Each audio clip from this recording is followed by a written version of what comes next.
एक नारी अपने घर में रह रही है, परिवार का भरण पोषण में लगी है, बच्चों को पालने में लगी है। एक माँ ने एक प्रश्न किया, इन्हीं पत्रों में है, अभी आगे हम उसको पढ़ेंगे।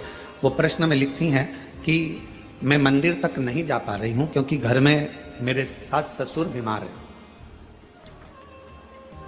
फिर उसने पत्र में लिखा कि मैं पहले मंदिर जाती थी, अब नहीं जा पा रही हूँ क्योंकि मेरे सास ससुर बीमार हैं, पति को खदान में काम पर जाना पड़ता है, बच्चों को स्कूल जाना पड़ता है, तो क्या अब मैं पूजन शिवजी की मंदिर में कैसे करूं? तो मेरा उस बहन से, जिसने पत्र लिखा है, उस बहन से इतना ही कहूँगा कि आप मंदिर नहीं जा सकते, अपने सास ससुर की सेवा कर रहे हो, परिवार की सेवा में लगे हो, ये भी मेरे शंकर की सेवा ही है, ये भी मेरे शिव की सेवा। और दूसरा, आपका मन करता है कि मैं मंदिर नहीं जा पा रही हूँ, मेरे मन में खलबली है मंदिर ना जाने की, तो अपने घर में जो शंकर भगवान का शिवलिंग है, अपने घर में जो शिवलिंग विराजमान है, उसकी सेवा करो, उसको जल चढ़ा लो, उसकी आराधना कर लो, मंदिर में पूजन के बराबर ही फल प्राप्त होगा। आप उस सेवा में तो लोग सास ससुर की भी सेवा कर रहे। पंडरीनाथ में हरि विठ्ठल विराजमान है, किसके लिए आए थे? पौंडलिक के लिए। पौंडलिक ने करा क्या था? अपने माँ बाप की सेवा, अपने माता पिता की सेवा। वो तो कभी मंदिर में नहीं गया, ना वो कभी शिवालय गया, ना देवालय गया, ना मंदिर गया, केवल माँ बाप की चरणों की सेवा कर रहा था। इतनी सेवा में लीन हो गया कि भगवान हरि विठ्ठल को आकर, पांडुरंगा नारायण को आकर दर्शन देना पड़ा। इतना कीचड़ हो रहा था कि वहां पौंडलिक ने एक ईंट फेंक दी और उस ईंट के ऊपर भगवान दोनों हाथ कमर पर रखकर खड़े हो गए, हरि विठ्ठल खड़े हो गए, उसका इंतजार करते रहे। तो भगवान कह रहे हैं तू आ, मेरा दर्शन कर ले। वो कहता है पहले माँ के चरण दबा रहा हूँ, पिता के चरण दबाऊंगा, फिर तुम्हारे से मिलने के लिए आऊंगा। बाद में भगवान से मिलने के लिए आया तो भगवान ने पूछा, पौंडलिक तेरी सेवा से मैं प्रसन्न हूँ, मांग तुझे क्या चाहिए? उसने कहा बस इतनी कृपा कर दो, जो अपने माता पिता की सेवा करे उसको तुम ऐसे ही दर्शन देते रहना, करुणा करते रहना, ऐसे ही कृपा।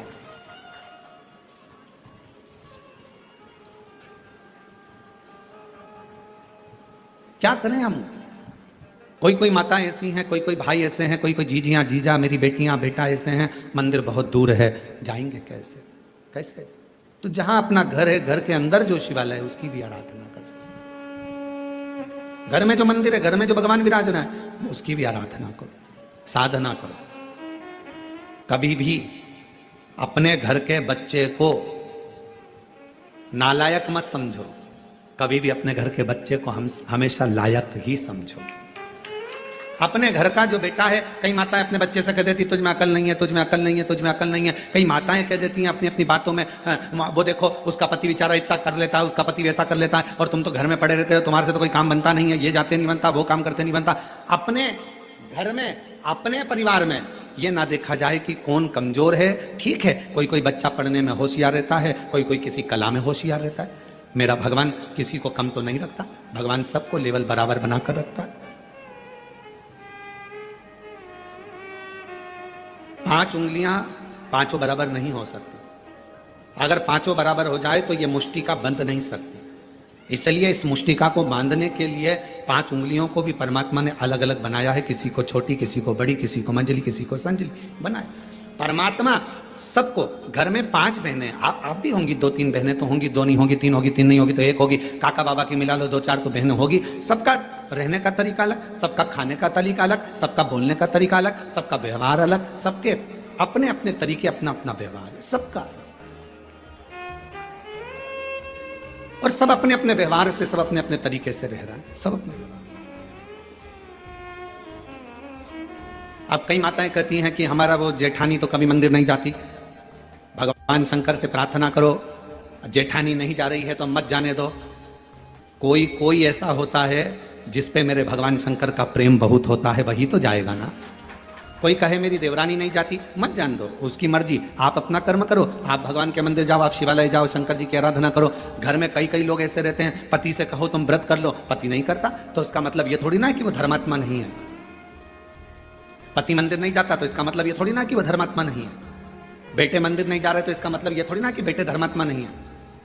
आप मंदिर जा रही हो ना, आप मंदिर जा रही हो तो आपके पुण्य का एक अंश आपके पति के खाते में जा रहा है और आपके पुण्य का एक अंश आपके बच्चों के खाते में जा रहा है। तो फिर क्यों सोचना मेरा पति मंदिर नहीं जाता गुरुजी, मेरा पति कथा में नहीं आता गुरुजी, मेरा पति ये नहीं करता गुरुजी, मेरा पति भगवान की कथा में नहीं जाता। मत जाने दो, तुम तो जा रही हो ना।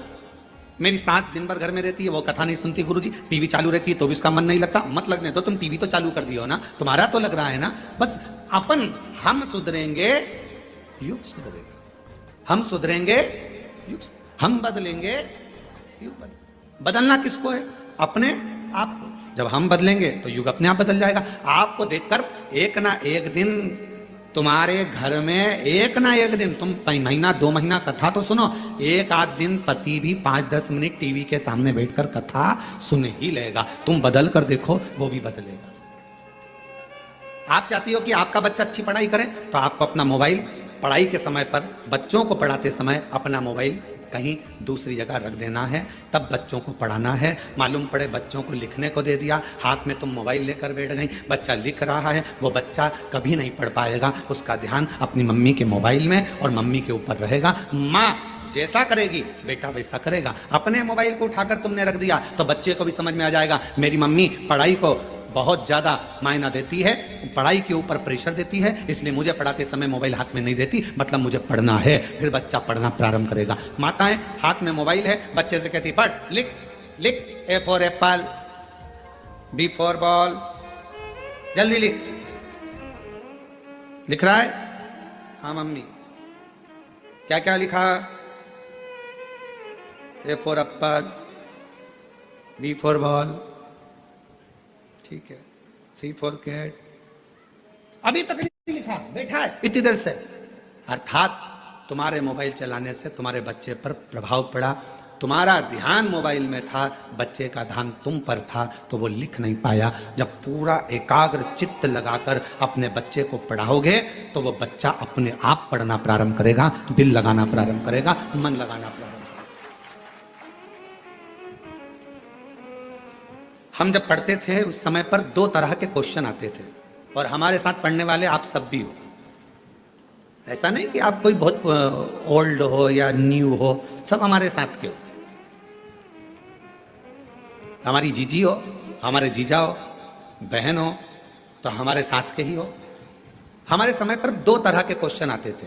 एक क्वेश्चन आता था ऑब्जेक्शन, मतलब जैसे कहते थे कि एक प्रश्न के बहुत सारे उत्तर लिखे होते थे, 4 तरह के उत्तर लिखे रहते थे, और उसमें बताना पड़ता था कि इसमें से कौन सा उत्तर सही है वो लिखिए।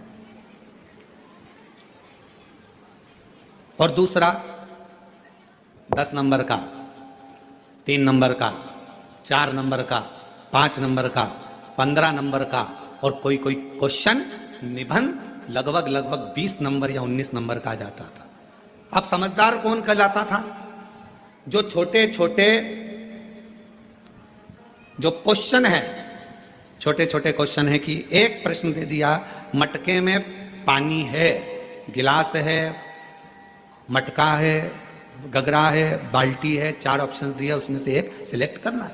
अब जो व्यक्ति पढ़ने में होशियार नहीं है, वो 4 में से एक छांटने में अपनी बुद्धि लगा रहा है, अपना विवेक देख रहा है कि मैं इसमें से क्या लिखूं, क्या हो सकता है। और वो कितने नंबर का? आधा नंबर का, मात्र आधा नंबर। और उसने पूरा समय वो जो क्वेश्चन थे उसमें छांटने में कि इसमें मटका लिख दूंगा, इसमें ये लिख दूंगा, फिर सोचा गलत हो गया, पीछे वाले ने इशारा करा 3 नंबर मतलब तीसरा, फिर किसी ने इशारा करा 1 नंबर, उसने फिर काटा, फिर लिखा। अर्थात वो उसमें रम रहा है, उसमें विचार कर रहा है। और एक बच्चा जो पढ़ने में होशियार था, उसने ये कमजोर प्रश्न तो बाद में देखे, सबसे पहले जो मेन प्रश्न थे जिसमें 19 number, 15 number, 5 number, 7 number, 8 number, जो श्रेष्ठ नंबर आ सकते थे। हमारे स्कूल में भी और हमने हमारे कॉलेज में भी यही करा। अपने जो मूल प्रश्न थे जिस पे अधिक नंबर मिल सकते थे, हम सबसे पहले उसी को हल करते थे, और बाद में अगर समय बचता था तो आधे आधे नंबर को देखते थे। मूल होता है कि अपने ध्यान को एक प्रश्न में जिस पर नंबर ज्यादा हैं उस पर केंद्रित करना, अपने प्रश्न पर ध्यान को केंद्रित करना। और आज भी हम भले शिव महापुराण की कथा मेरे बाबा की करुणा से, शंकर भगवान करुणा से बाँच रहे हैं, शिव जी बाँच रहे हैं, शंकर जी की कृपा है, शिव जी ही बाँचने वाले, शिव ही कराने वाले और शिव ही सुनने वाले। पर आज भी ध्यान वही रहता है कि अपना ध्यान भगवान शंकर की भक्ति पर केंद्रित रखो, बस उस जगह से अपने ध्यान को नहीं हटाना। ये छोटे छोटे प्रश्न, ये छोटे छोटे सब्जेक्ट, तो ये छोटे छोटे क्वेश्चन तो आते रहेंगे, जाते रहेंगे। मूल है मेरा शिव, मूल है मेरा शंकर, मूल है मेरा शंकर।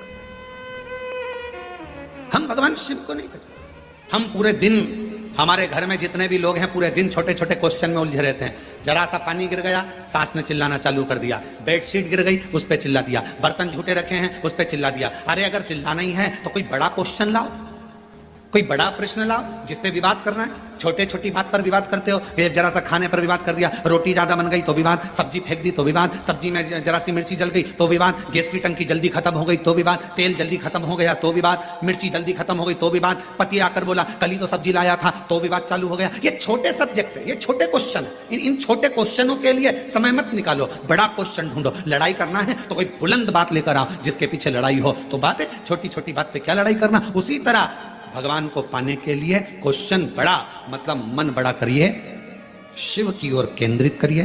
भगवान शंकर में मन लगाकर जब आप अपने हृदय से शंकर को पुकारोगे तो निश्चित है सारे क्वेश्चन अपने आप हल होना प्रारंभ हो जाएंगे, रिजल्ट अच्छा है। आप कर ही नहीं रहे। अपना केंद्र बिंदु आपने शिव को बनाया कहाँ है? आपने और हमने अपने केंद्र बिंदु को शंकर को नहीं बना पाए। अपने आप को हम शंकर से जोड़ नहीं पा रहे। हम केवल वस्तुओं से जोड़ रहे हैं, केवल वस्तुओं से। किसी ने कहा अभी मुहूर्त अच्छा नहीं है, मंदिर नहीं जाना चाहिए। फिर किसी ने कहा अभी काल घड़ी चल रही है, अभी ये काम मत करना। और मालूम पड़े श्वास अभी चल रही है और बाद में निकल गई तो कौन सा भरोसा? कैसे केंद्र करें? शंकर भगवान का एक नाम काल अधिपति महाकाल है। सबकी घड़ी बदल देता है, सबका समय बदल देता है, सबका चक्र बदल देता है, सबका काल बदल देता है। उसको महाकाल कहते हैं। अगर कोई कहे ये समय अच्छा नहीं, वो समय अच्छा नहीं, मेरे महाकाल बाबा का नाम लो और कदम आगे बढ़ाते चल जाओ, अपने आप सफलता मिलना प्रारंभ हो जाए। बोल बम का नारा है, महाकाल का नाम लो और आगे बढ़ते चले जाओ, शिव का नाम लो आगे बढ़ते चले जाओ, शंकर का नाम लो आगे बढ़ते चले जाओ। कैसे नहीं होगा? शिव को केंद्रित करो।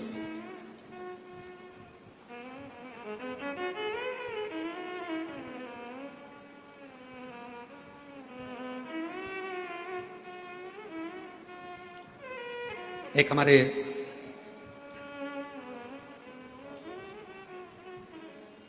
भूतड़ा परिवार है हैदराबाद में, श्री रामनिवास ब्रजगोपाल जी भूतड़ा।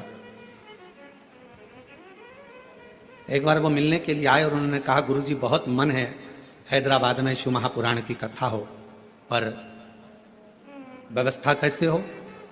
इतना भीड़ आता है, इतना पब्लिक आता है, इतना भाग्यनगर में कथा होना और इतना भीड़। हमने कहा भूतड़ा जी क्यों चिंता करते हो? बाबा पर भरोसा रखना, माता पिता पर भरोसा रखना, उनके आशीर्वाद पर भरोसा रखना, तो जिंदगी में ऐसा नहीं कि आप शिव महापुराण की कथा नहीं करवा पाओगे, जरूर करवा पाओगे।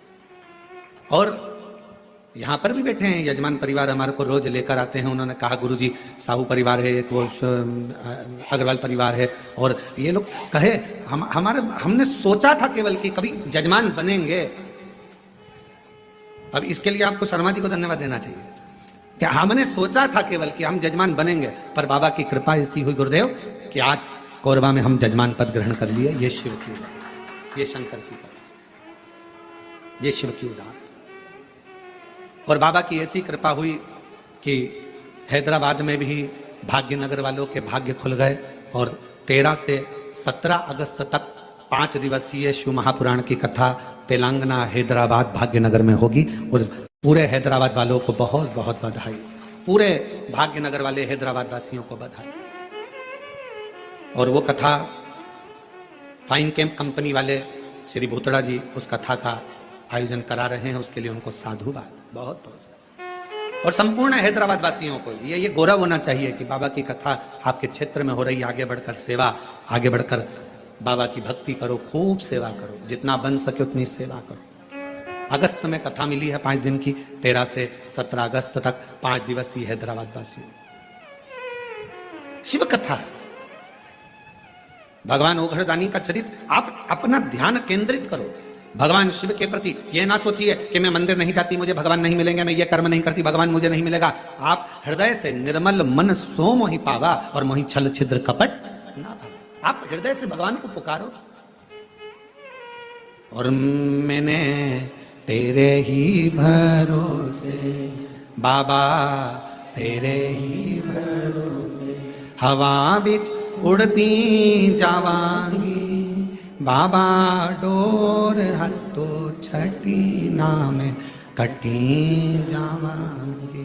भोले मैं तेरी पतंग, शंभू मैं तेरी पतंग, हवा भी उड़ती जावांगी बाबा, डोर हत्तो छठी नाम कटी भोले मैं। बाबा से अपने हृदय की बात, अपने मन की बात शिव को समर्पित करिए। जब हम अच्छा सोचेंगे अच्छा मिलेगा, अच्छा कर्म करेंगे अच्छा प्राप्त होगा। संत, सती और तीसरे नंबर पर भक्ति, 3 है जो हमारे घर का भी कल्याण कर रहे हैं, परिवार का भी कल्याण कर रहे हैं, हमारे मोहल्ले का भी कल्याण कर रहे हैं, हमारी कॉलोनी का भी कल्याण कर रहे हैं, हमारी सोसाइटी का भी कल्याण कर रहे हैं और हमारे क्षेत्र का भी कल्याण कर रहे हैं। शिव महापुराण में अगर कभी पढ़ें या लिंग महापुराण का अध्ययन करें तो लिंग पुराण में एक बात मिलती है, जिस कॉलोनी, जिस गांव, जिस नगर, जिस ग्राम में शंकर भगवान का शिवलिंग, जिस सोसाइटी में, कॉलोनी में, गांव में, नगर में नहीं होता, शिव महापुराण की कथा और लिंग पुराण की कथा कहती है कि वहां का विकास होना बहुत कठिन हो जाता है। उसी तरह घर के अंदर भी अगर छोटा सा शिवलिंग है, एक छोटा सा शिवलिंग भी अगर आपके घर के अंदर है तो वो आपको तरक्की की ओर लेकर जाएगा, वो आपको वृद्धि की ओर लेकर जाएगा।